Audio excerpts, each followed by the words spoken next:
What's up guys, AC Card Shark back again, back with another eBay unboxing video. It's going to be the last one for a little while because I've got some vacations coming up.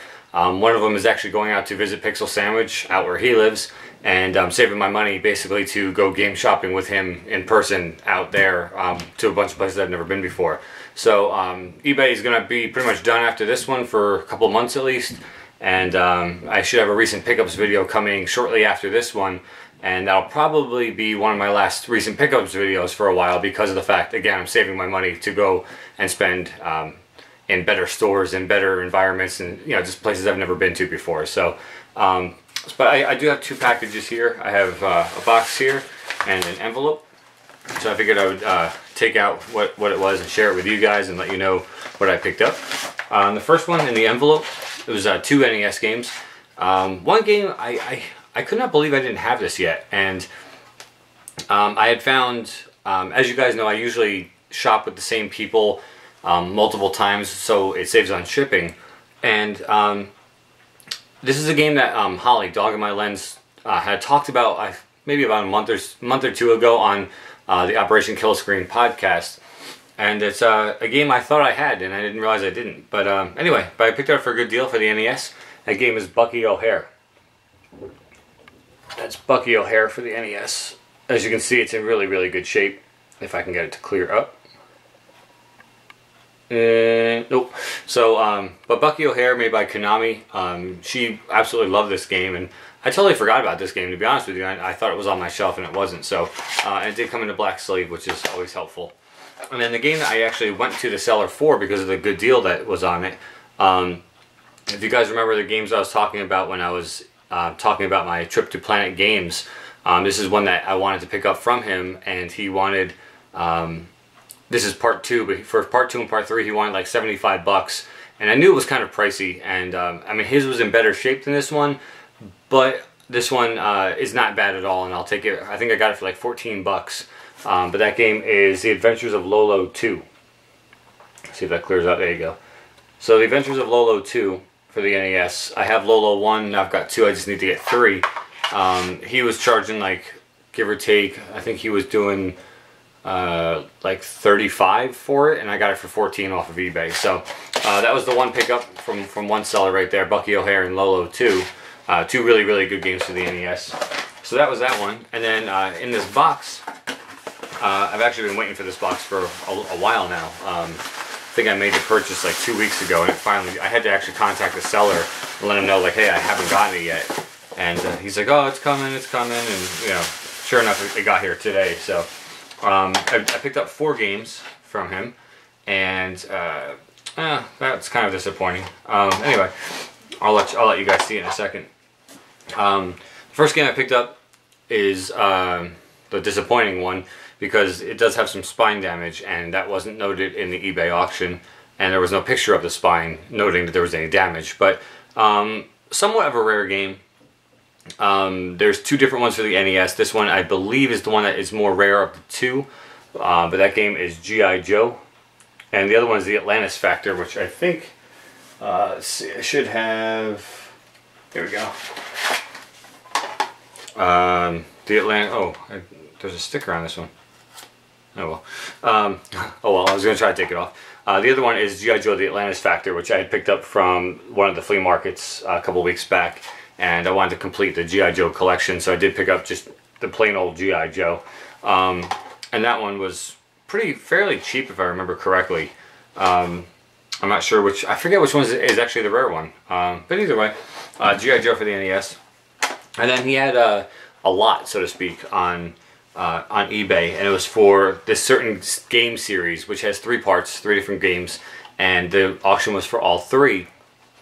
And the price that I got it for is actually typically the price that you get for just the 3rd installment of the series. First one I already have, and again, if you guys want to buy it or trade it, I'm going to probably put it up on eBay probably within the next couple days.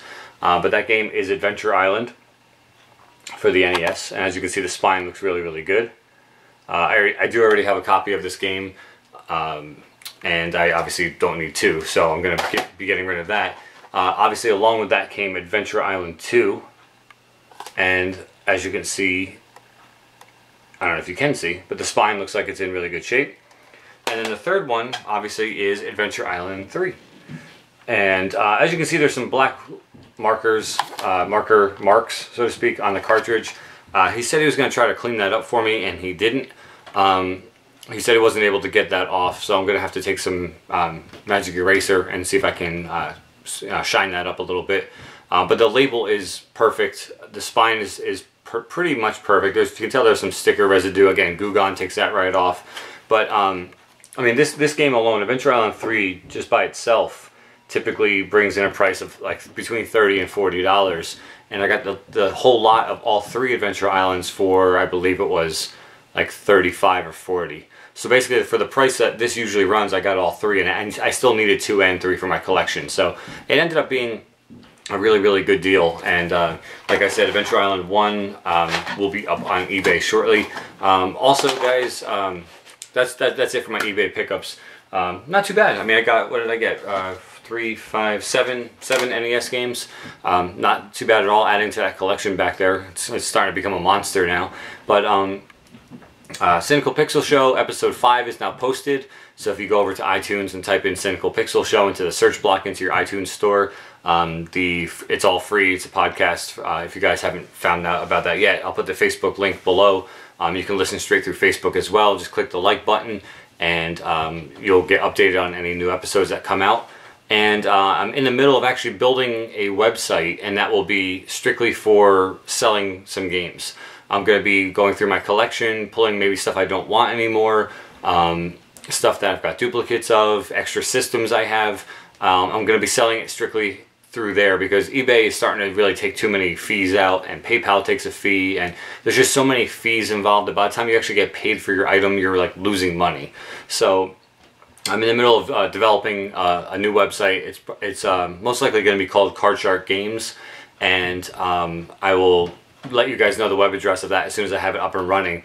But basically, it's going to be strictly through PayPal, possibly money order. If you guys can't get a PayPal, if you guys are like too young to have a PayPal, sometimes you can go to like Walmart or the post office or anywhere and get a money order. And obviously, I'll see if I can do it that way. But I'm going to try to put up a web store and just basically sell some of my stuff here. But then also at the flea markets, if I find some really good deals on some stuff, I'm going to buy it even though I have it, and then turn around and sell it and try to pass some savings on to you guys. So I'm going to try to kind of help you guys out in your collecting as well. And, you know, at the same time, you know, keep putting, and then any money basically that I make from that, I'm going to turn around and rebuy stuff at the flea market and resell. So it's just going to basically just keep continuing and circling around. So it's just kind of a new idea I had to try to interact with you guys as a community, and to try to help you guys in your collecting. If you guys happen to not have flea markets or places to find these games, I could probably go out and find a bunch of this stuff and then put it up for sale on the website. And then obviously I'm not going to be charging you guys an arm and a leg. I'm going to, you know, pretty much put it up for the value that it's worth, or maybe $1 or $2 cheaper, just so you guys have an opportunity to collect alongside of me. So just something I'm trying to do to help the community out, and just see what I can do, and it helps me interact more with you guys as well. So like I said, once the website's up and running, I'll leave a link in a future video. And you know, if you guys are interested or looking for certain games, feel free to drop me a PM. I'll keep a list with me when I go to the flea markets. I'll see if I can find it for you guys, and then, you know, just we'll basically just exchange it. You know, I'll pick it up and then just basically tell you how much it was, and then PayPal it to me, and I'll send it out to you. And then that way I can help you guys out in your collecting. So, but that's going to do it, guys. That's eBay unboxings for today. Like I said, 7 new NES titles, website coming, Cynical Pixel Show in full swing. Episode 5 is now posted. And that's about it from here. So, guys, till next time, AC Card Shark. Take care.